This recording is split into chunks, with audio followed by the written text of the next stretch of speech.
V tem videu bomo podrobneje obravnavali, kako modelirati elemente nestandardnega prečnega prereza.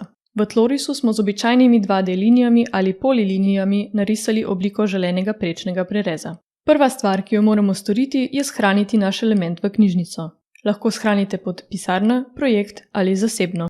Zaradi lastnosti tega projekta ga bomo v tem primeru shranili v mapo projekt in nam bo dostopen zgolj znotraj tega projekta. Odpremo mapo FAQ in kliknemo na Vstavi element, vstavi simbol. Najprej moramo označiti vse elemente, ki jih želimo shraniti kot simbol. Nato izberemo začetno točko simbola. Če želite, da se vaš simbol poravna z linijami, izberite inteligentni simbol s SNOOP lastnostmi. Izbrali bomo enostavni simbol in kliknili v redu. Naš element bomo shranili pod imenom profilirana stena.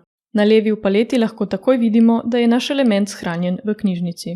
Tako shranjen simbol lahko uporabljate kot profil nosilca, stene, stebra ali odprtine v stenah in ploščah na sledeči način. Izberemo ukaz profilirana stena in odpremo lastnosti elementa.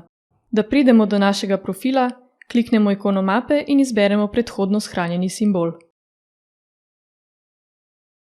Ostalih nastavitev ne bomo spreminjali. Nato rišemo naš element v tlorisu, kot bi risali linijske elemente. Opazite lahko, da se elementi pravilno združijo pod kotom.